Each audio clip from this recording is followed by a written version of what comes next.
Alhamdulillahilladzi faddala bani Adam bil ilmi wal amal ala jami'il alam wassalatu wassalamu ala Muhammadin sayyidil arabi wal ajam wa ala alihi wa sahbihi ya nabi'il ulumi wal hikam amma ba'd. Bapak-bapak, ibu-ibu, jamaah sekalian dirahmati Allah, alhamdulillah kita bersyukur pada Allah masih diberikan begitu banyak nikmat. Salah satunya pagi hari ini kita diberikan kesempatan oleh Allah untuk kembali thalabul ilmi, ya. Dan thalabul ilmi kita sesuatu yang sangat mendasar, yaitu kita akan belajar bagaimana cara memahami Al-Quran, ya, mengerti Al-Quran dengan menggunakan metode tamyiz, ya.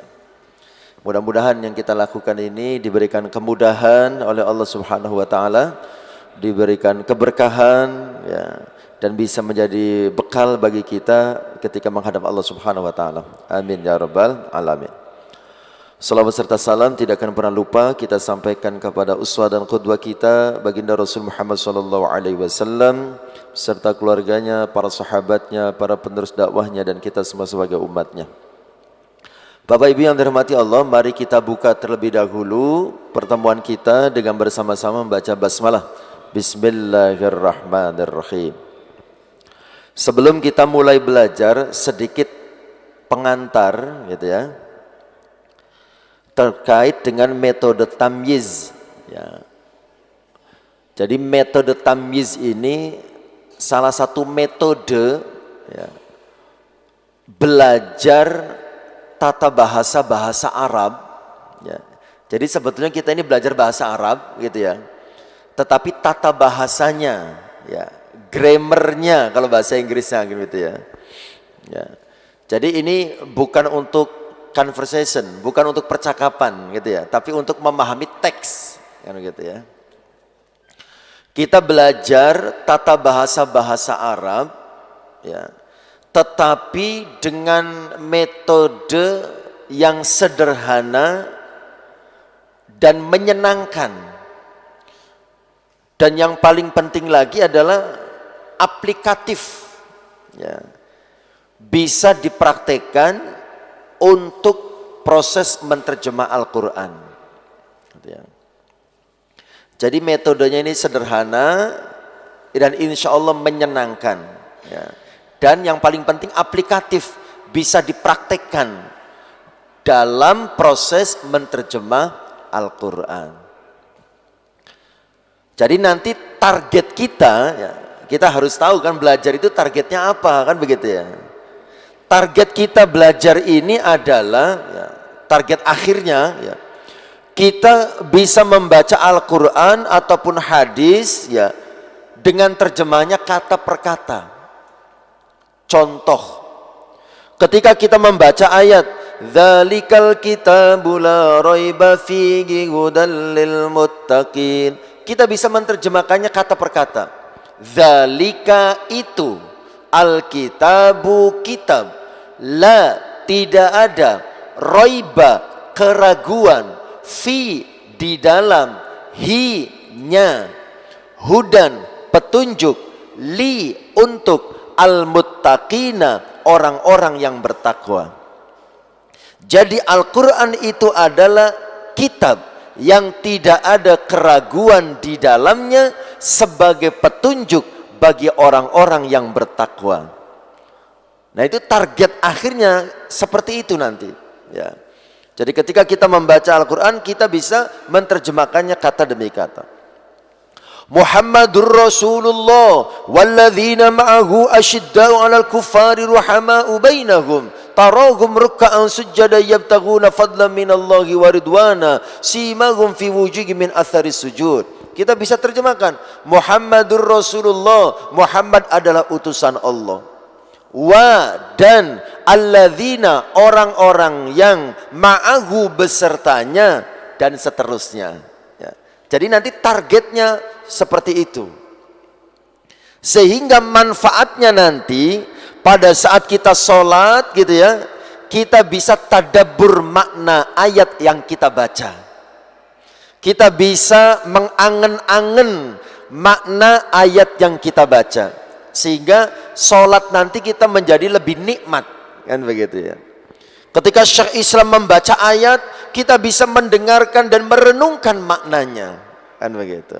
Jadi insya Allah kalau sudah tercapai target itu, akan semakin membuat kita nikmat dalam sholat, semakin mencintai pada saat kita membaca Al-Quran, dan pada akhirnya sangat membahagiakan, insya Allah ya. Nah, Bapak Ibu yang dirahmati Allah, itu target akhirnya ya. Adapun target materinya ya, dalam belajar metode tamyiz ini, materi yang akan kita pelajari untuk mencapai target bisa menerjemah Al-Quran itu tidak terlalu banyak sebetulnya ya. Materi kita itu nanti cuma dua ya. Target materinya itu cuma dua. Pertama, mengenal jenis-jenis kalimat ya. Ya, jadi target materi kita dalam belajar tamyiz ya.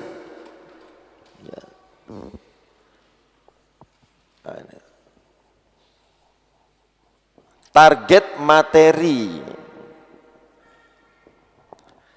yang pertama, mengenal jenis-jenis kalimat.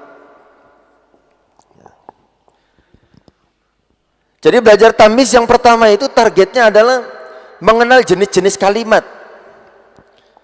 Dalam Al-Quran secara khusus dan bahasa Arab secara umum gitu ya, kalimat yang digunakan itu ada apa saja, ada berapa, kan begitu ya.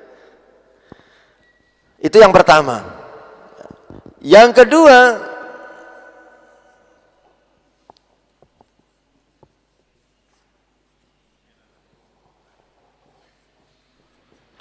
mengenal kata dasar.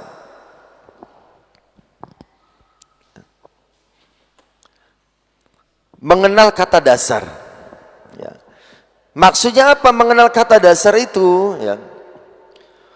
Pada saat kita belajar bahasa apapun ya, termasuk dalam belajar bahasa Indonesia ya, kita pasti butuh kamus. Belajar bahasa apapun. Nah, pada saat kita membuka kamus ya, itu ada ilmunya. Biar cepat menemukan kata yang kita cari, itu ada ilmunya ya. Ilmunya adalah mengenal kata dasar. Contoh, dalam bahasa Indonesia kita menemukan sebuah kata pembacaan. Apa itu maknanya pembacaan? Apa sih artinya pembacaan itu ya. Nah, kita cari dalam kamus. Untuk buka kamus itu ada ilmunya.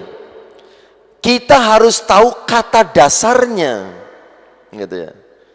Jadi kalau kita mau mencari dalam KBBI, Kamus Besar Bahasa Indonesia, pembacaan, kita cari dengan awalan P, nggak akan ketemu, kan begitu ya?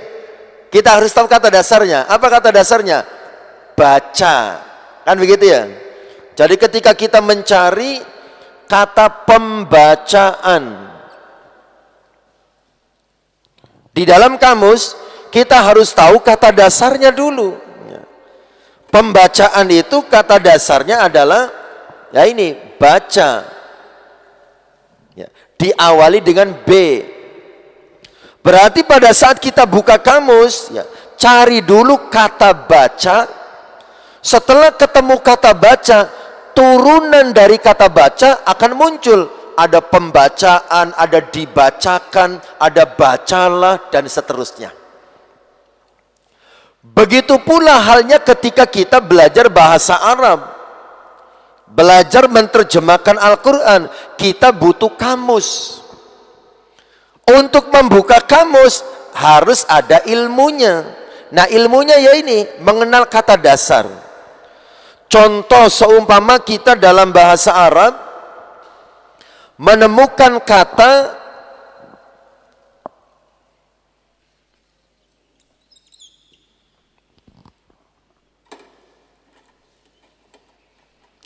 dalam bahasa Arab, kita menemukan kata yasjuduna. Dalam bahasa Arab kita menemukan kata yasjuduna. Kita pengen tahu apa sih artinya yasjuduna. Kita buka kamus. Pada saat kita membuka kamus, harus tahu kata dasarnya. Kalau kita cari yasjuduna dengan awalan ya, nggak akan ketemu. Kita harus tahu kata dasarnya.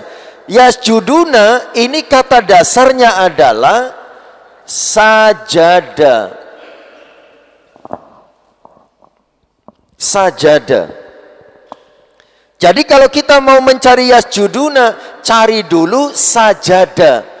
Setelah ketemu sajada, turunan dari sajada akan muncul. Ada yasjuduna, ada tasjuduna, ada masjidun, ya, ada sajidun, ada usjudu, dan seterusnya.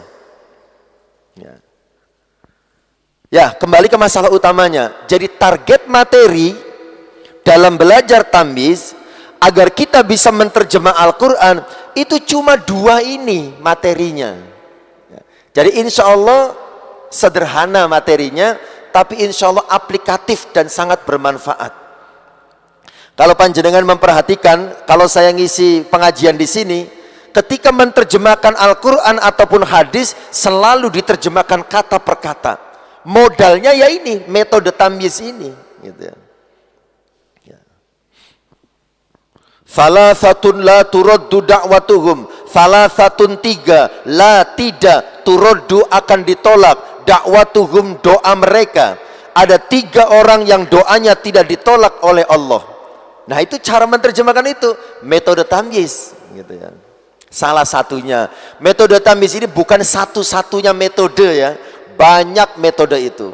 Kebetulan yang saya pelajari metode tamyiz. Ya. Oke, ya inilah target belajar kita. Ya.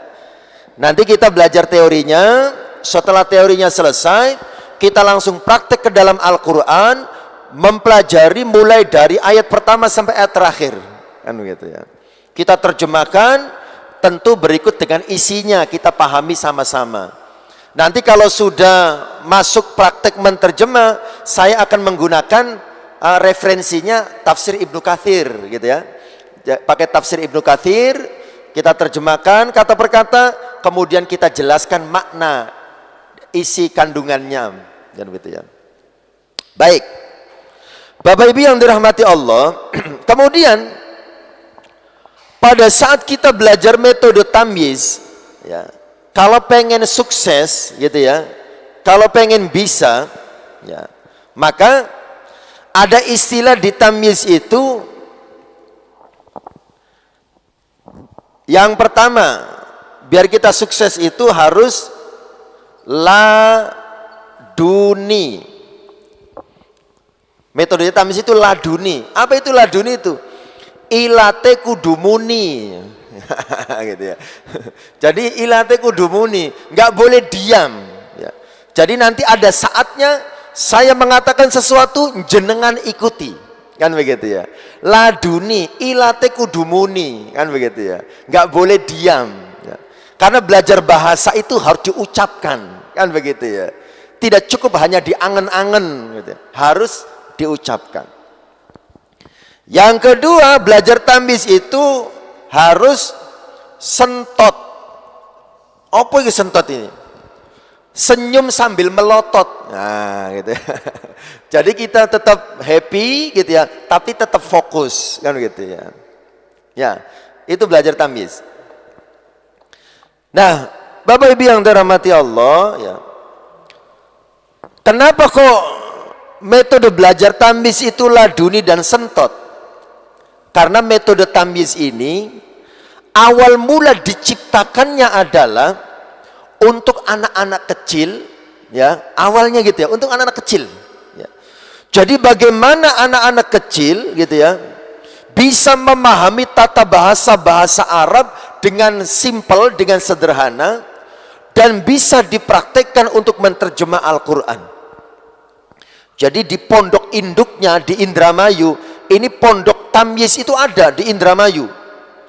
Anak-anak di sana itu setor hafalan Al-Quran itu berikut dengan terjemahnya. Ya. Jadi hafal 30 juz berikut dengan terjemahnya. Jadi mereka setor, setelah setor tartil, kemudian setor dengan terjemahnya. Dalika itu Alkitabu, kitab la tidak ada roiba keraguan fi di dalam hinya hudan petunjuk li untuk al-muttaqina orang-orang bertakwa, alladzina orang-orang yang yu'minuna mereka beriman bi dengan al-ghaibi yang ghaib, wa dan yuqimuna mereka mendirikan as-salata salat, wa dan min dari ma apa yang rozakna kami telah berikan rizki hum mereka, yunfikuna mereka menginfakkan. Jadi mereka setor Al-Quran itu di samping setor tartil biasa juga setor dengan terjemahnya. Ya. Dan Bapak Ibu yang dirahmati Allah, kalau jenengan main ke sana ke Indramayu gitu ya, di sana itu yang ngajar seperti saya begini, itu anak-anak kecil. Itu ada fotonya di buku ya, di bagian-bagian depan ada anak kecil yang ngajar itu, gitu ya. Anak-anak SMP itu sudah ngajar di sana itu. Ya. Ya metode tamyiz ini, saking mudahnya metode ini sehingga bisa diduplikasi, bisa ditiru untuk mengajar kembali. Oke, kembali lagi, jadi belajar metode tamyiz itu harus laduni dan sentot, kan begitu ya. Harus bunyi, harus mengikuti. Ya. Nah, kemudian lagi yang perlu diperhatikan, ya. Usahakan kalau bertanya itu di sesi akhir, ya, jangan di tengah-tengah, ya. Karena kalau dijelaskan di tengah itu khawatirnya membuat bingung, ya, membuat bingung. Jadi lebih baik di akhir, lebih baik di akhir. Kemudian lagi yang perlu diperhatikan, Bapak Ibu yang dirahmati Allah, bagi kita yang sudah punya basic, sudah pernah belajar nahwu sorof, ya, dimohon bersabar, ya, dimohon bersabar, karena materinya ini sangat mudah, sangat dasar, sangat sederhana. Makanya sebetulnya belajar metode tamyiz itu, kalau orang itu dari nol sama sekali, itu lebih bagus. Orang yang belum pernah kenal bahasa Arab, belum pernah belajar tata bahasa Arab, itu lebih bagus untuk belajar tamyiz itu. Ya. Kalau yang sudah punya basic, dimohon bersabar. Ya. Karena materinya terlalu gampang, terlalu sederhana. Ya. Oke ya, jadi jenengan yang sudah pernah belajar, mohon bersabar. Ya, mohon bersabar. Baik, Bapak Ibu yang dirahmati Allah, sekarang kita masuk materi. Ya. Niki, sampun nggih? Ya. Kita hapus. Kita mulai masuk materi.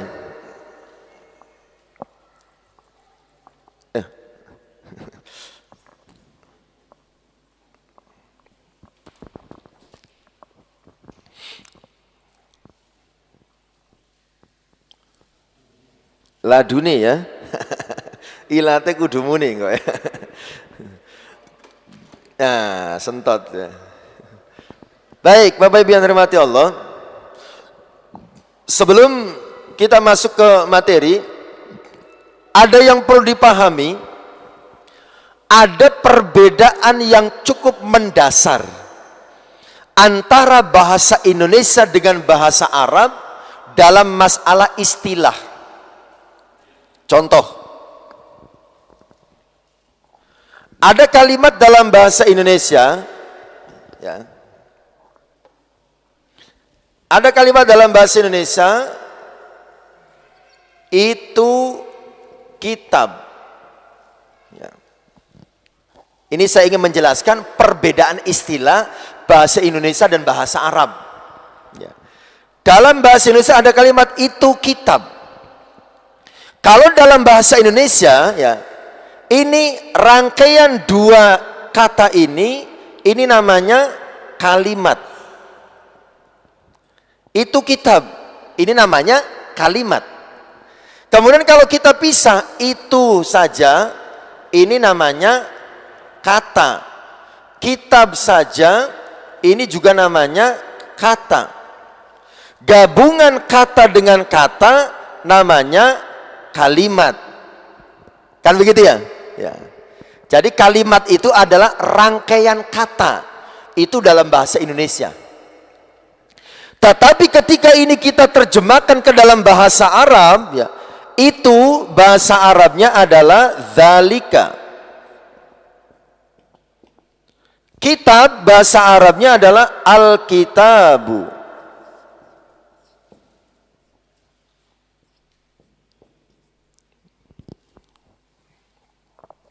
Ya. Nah, ketika diterjemahkan ke bahasa Arab, ini namanya berbeda dengan bahasa Indonesia. Ketika diterjemahkan ke dalam bahasa Arab, ya, dzalika saja, ya, ini namanya kalimat. Kalimatun, kalimat. Kemudian Alkitab saja, ini juga namanya kalimat. Gabungan kalimat dengan kalimat dalam bahasa Arab ini biasa disebut dengan jumlah, atau bisa juga dinamakan kalam. Tapi kita biasa menggunakan istilah ini, jumlah. Ya. Kesimpulannya, kata dalam bahasa Indonesia adalah kalimat dalam bahasa Arab. Gitu ya, kesimpulannya itu. Kata dalam bahasa Indonesia, kalau dalam bahasa Arab namanya kalimat, gitu ya. Itu kan mendasar sekali kan begitu ya. Dalam bahasa Indonesia adalah kata, dalam bahasa Arab adalah kalimat. Ini pertama yang harus dipahami. Ya. Kata dalam bahasa Indonesia adalah kalimat dalam bahasa Arab, gitu ya. Oke, kita endapkan dulu, dipahami dulu, ya. Kata dalam bahasa Indonesia adalah kalimat dalam bahasa Arab.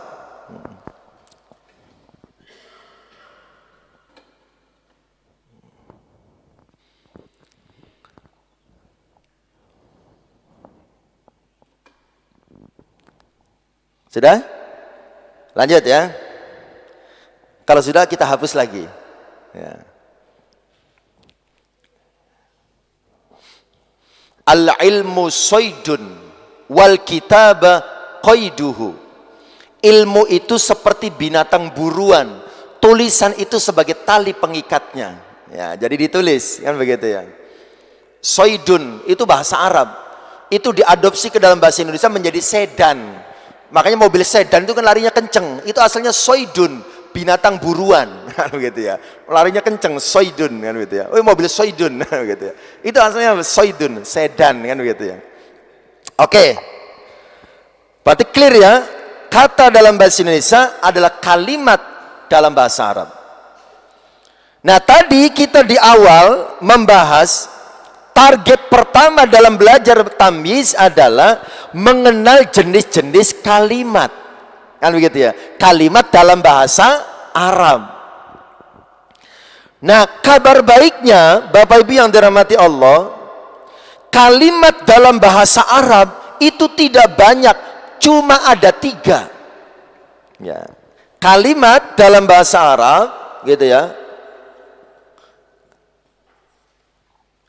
Habis. Kalimat dalam bahasa Arab, ya, itu cuma ada 3. Oh, habis juga ini. Dikocok.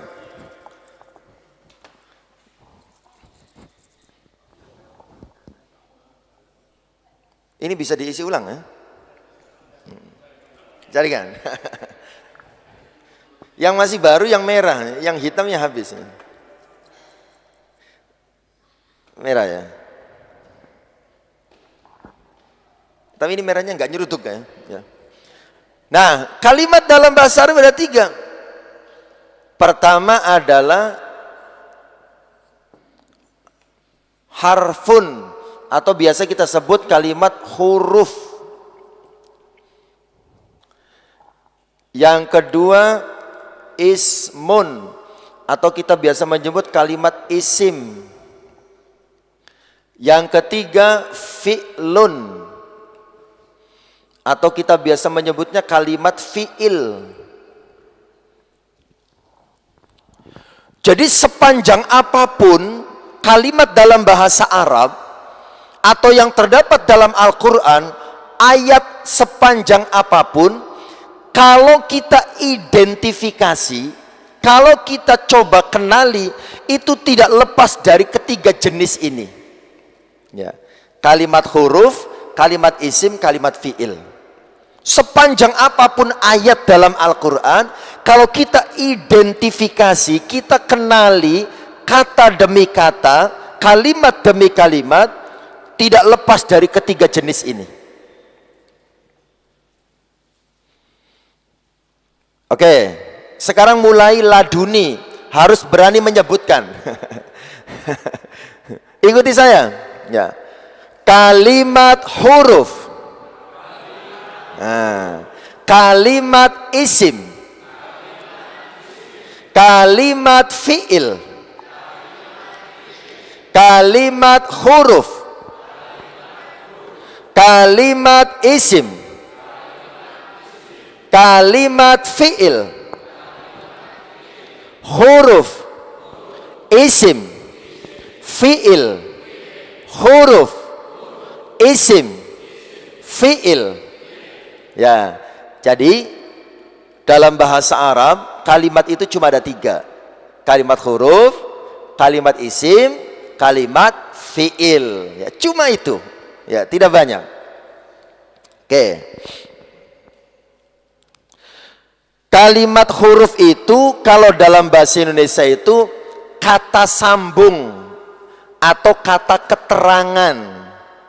Ya, contohnya wa, yang artinya dan. Nah, itu kalimat huruf. Ya. Kalau kalimat isim, bahasa Indonesianya itu kata benda. Kalimat isim dalam bahasa Indonesia itu kata benda. Ya. Contohnya buku, meja, kursi, pulpen. Itu namanya kalimat isim dalam bahasa Arab, kata benda dalam bahasa Indonesia. Kalau kalimat fi'il dalam bahasa Indonesianya itu adalah kata kerja. Ya. Kata yang menunjukkan aktivitas, membaca, menulis, makan, minum, tidur, itu namanya kalimat fi'il dalam bahasa Arab, kata kerja dalam bahasa Indonesia. Ya. Ini target pertama kita. Ini kalau target ini kita sudah selesai, target pertama ini, ketika kita membaca Al-Quran, kita itu tahu dzalikal kitabu la raiba fihi hudal lil muttaqin. Dzalika itu apa? Gitu kan? Al-kitabu itu apa? Kita tahu nantinya. Oh, ini huruf, oh ini isim, oh ini fi'il. Setelah kita sudah bisa mengenali kalimat-kalimat dalam Al-Quran, ini huruf, ini isim, ini fi'il, kemudian berikutnya adalah kita belajar bagaimana menerjemahkannya. Gitu. Bagaimana cara menerjemahkan huruf, bagaimana cara menerjemahkan isim, bagaimana cara menerjemahkan fi'il. Sudah selesai, begitu saja. Kan begitu ya. Ya. Jadi insya Allah sangat sederhana materinya. Ya. Ini penemunya luar biasa ini. Seorang kiai muda. Ya. Beliau itu sudah meneliti berbagai macam metode, kemudian beliau menyimpulkan menjadi metode tamyiz ini. Kalau kita belajar nahwu shorof di pondok itu bertahun-tahun. Ya. Saya belajar nahwu shorof di pondok itu 9 tahun, 6 tahun di Cirebon, 3 tahun di Kediri, 9 tahun. Ya. Nah, tetapi saya kesulitan ketika mengajarkan kembali bagaimana metode yang pas. Saya menemukan metode tamyiz ini, masya Allah, menjadi lebih mudah, gitu ya, menjadi lebih mudah. Oke, sudah ya. Jadi kalimat ada 3 ya. Kalimat huruf, kalimat isim, kalimat fi'il. Sekarang kita langsung masuk ke dalam buku yang tulisannya tamyiz. Kita masuk mengenali kalimat huruf. Ya.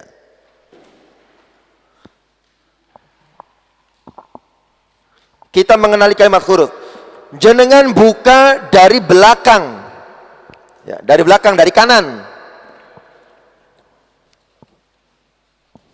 Sampai ketemu kotak-kotak yang begini ya. Ya ini. Ya, yang awal ini, yang kotak-kotak ya. Ya, ketemu ya. Ya. Ya. Seperti ini. Yang ini. Dari belakang, dari kanan. Dari kanan, ya. Ketemu ya. Judul bukunya tamyiz, bukanya dari belakang. Nah ini ada kotak-kotak begini. Baik. Yang ada di hadapan panjenengan itu, ya, itu adalah kalimat huruf. Kalimat huruf dalam bahasa Arab, khususnya dalam Al-Quran, itu ada 26 kelompok. Nah, ada 26 kelompok. Awalnya sedikit ya, gitu. Awalnya sedikit ya. Tapi tenang aja, gampang insya Allah ya. Ada 26 kelompok. Sekarang panjenengan ikuti saya, diucapkan, jenengan lihat di buku. Ya. Ikuti saja apa yang saya katakan. Oke. Jenengan lihat ya. Kolom 1. Iya disebutkan. Ya ulangi ya. Kolom 1.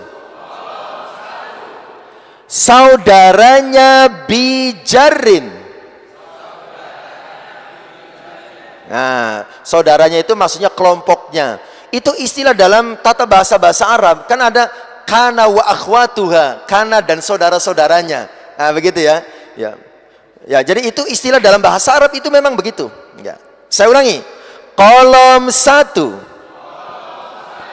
Saudaranya bijarin. Ya. Oh ya, saya lupa, jenengan jangan dicoret-coret pakai pulpen, usahakan pakai pensil, ya.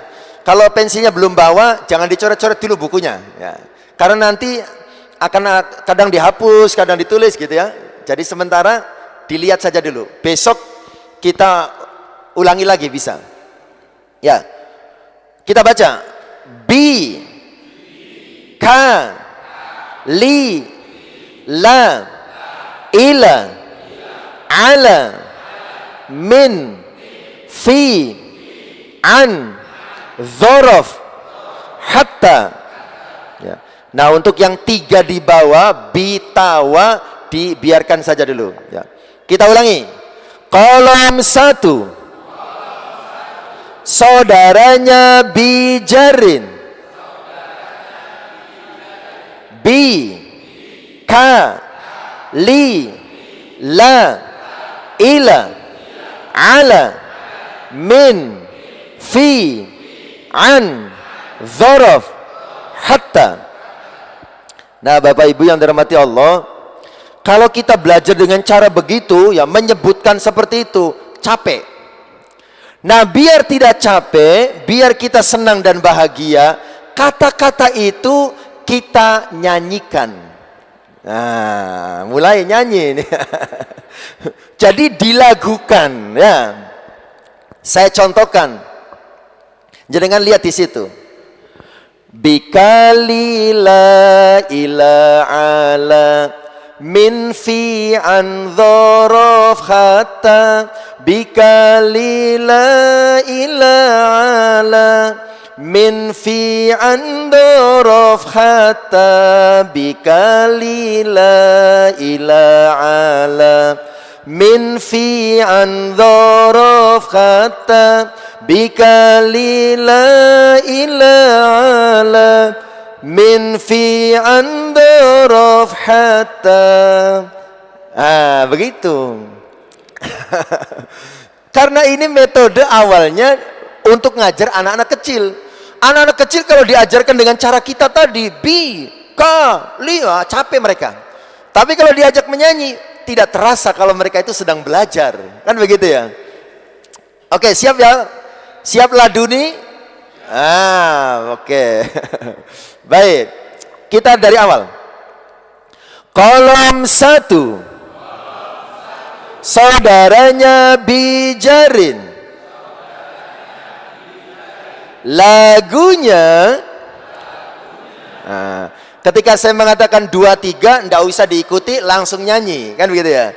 Oke, 2, 3. Bikali la ilaha ala min fi an daraf khatta bikali la ilaha ala min fi an daraf hatta bikali la ilaha ala min fi an daraf hatta bikali la ilaha min fi an daraf hatta.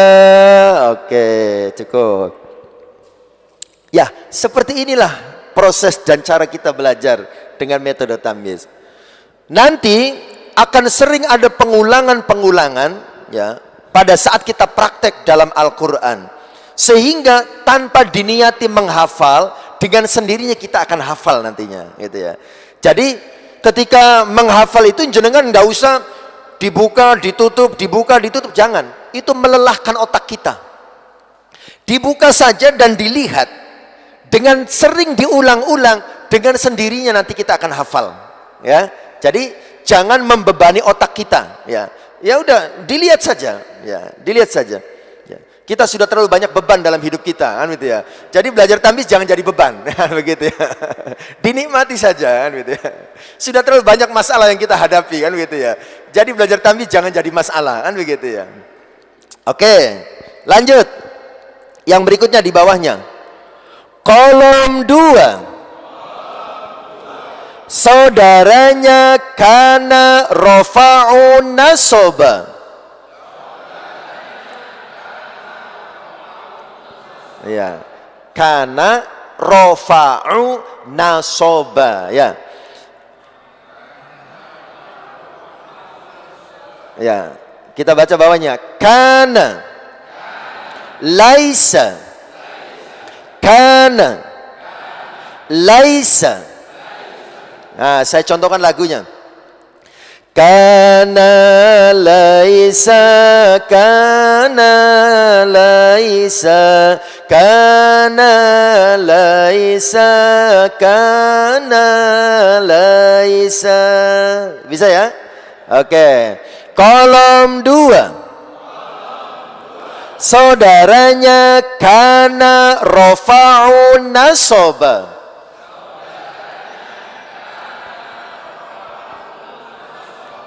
Lagunya 2, 3. Kana laisa, kana laisa, kana laisa, kana laisa. Oke, lanjut. Kolom 3. Saudaranya inna nasoba rofa'u.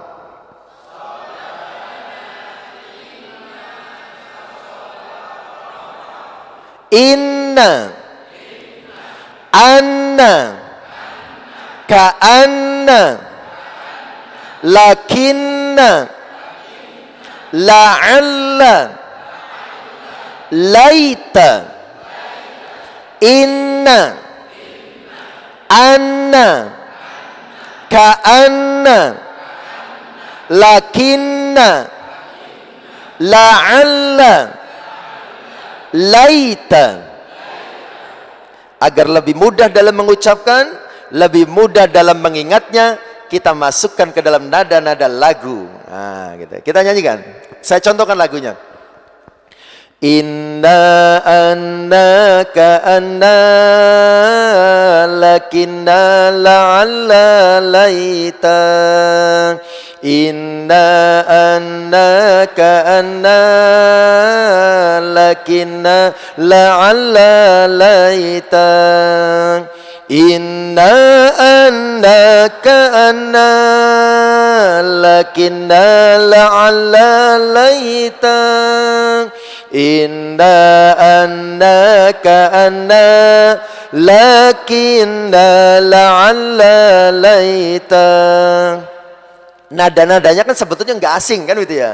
Sholli wa sallim da. Nah, kan nadanya seperti itu. Oke, kita ulangi. Kolom 3. Saudaranya inna nasoba rafa'u.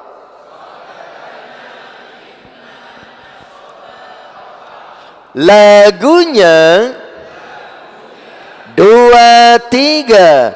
Inna annaka anna lakinna la'alla laita inna annaka anna lakinna la'alla laita inna annaka anna lakinna la'alla laita inna annaka anna lakinna la'alla laita. Oke, saya kira cukup untuk hari ini. Sudah jam 6 ya. Iya toh? Nggak terasa waktu berjalan gitu. Sudah jam 6 ya. Sebetulnya tadinya direncanakan Sabtu Ahad, tapi saya Ahad sudah padat itu ya. Saya ada kajian Ahad pagi gitu ya, jam 6 sampai jam 7 di beberapa kota, ada yang di Nganjuk, ada yang di Tulungagung, maka bisanya Jumat, Sabtu. Makanya sampai jam 6 saja, kan begitu ya. Baik, nanti Bapak Ibu yang dirahmati Allah, kalimat huruf itu nanti kita akan ulangi setelah selesai dengan artinya. Saya contoh saja. Inna sesungguhnya, anna sesungguhnya, inna sesungguhnya, anna sesungguhnya, ka'anna seakan-akan, lakinna akan tetapi, la'alla semoga supaya, laita andaikan. Nah, nanti kita pelajari begitu. Oke? Baik, untuk hari ini kita cukupkan. Kita akhiri dengan hamdalah dan kafaratul majlis. Alhamdulillahirabbil alamin. Subhanakallahumma bihamdik asyhadu an la ilaha illa anta astaghfiruka wa atubu ilaik. Wassalamualaikum warahmatullahi wabarakatuh. Waalaikumsalam warahmatullahi wabarakatuh.